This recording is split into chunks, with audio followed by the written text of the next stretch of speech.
Hi, and welcome to Breathe. My name is Dr. Cindy McKenzie, and I'm a psychologist at CAPS. So we created Breathe specifically for Northwestern students to help you manage stress. In Breathe, you'll find brief practices that are all based on the latest scientific research that you can use anytime you need to calm down your mind and body. The practices also help cultivate positive emotions like peace and self-compassion and gratitude. So experiences that are really important to us in terms of our well-being and feeling connected to our lives and the people around us.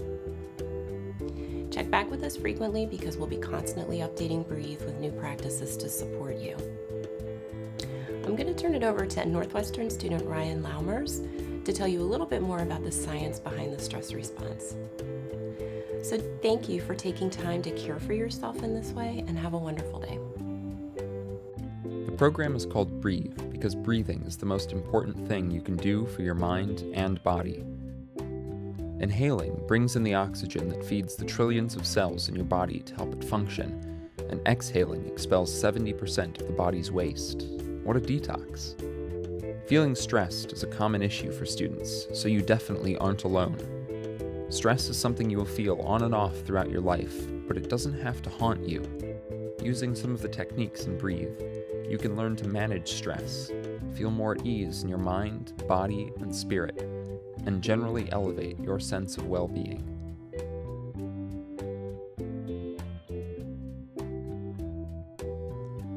Of course, negative experiences can cause stress, like getting sick, keeping up with school, worrying about fitting in, or not feeling supported by aspects of the dominant culture of your environment. But positive things, like falling in love or getting a new job, can also create stress. This is natural, as these things challenge us and demand change, and may exceed our coping abilities. It doesn't matter if the pressure causing our stress is real or imagined, whether we actually did badly on a test or just think we did. The stress response is still the same.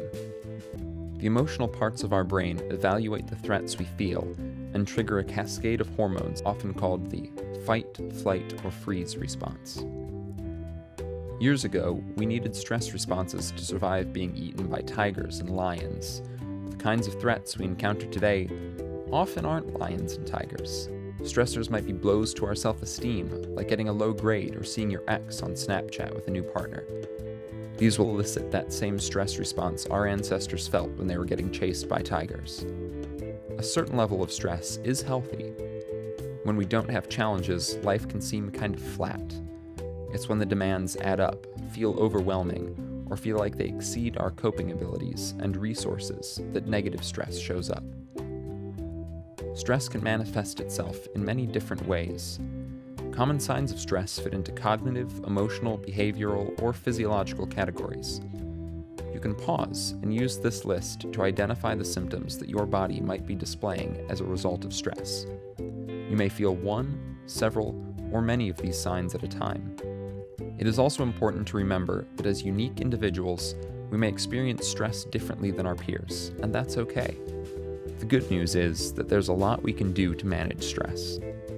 The practices in Breathe are meant to promote harmony and well-being within our mind, body, and spirit, and to focus on recognizing the good around us to help build our resilience in the face of stress. So click on some of the audio files below, explore the other sections, and take a little time in your day to breathe.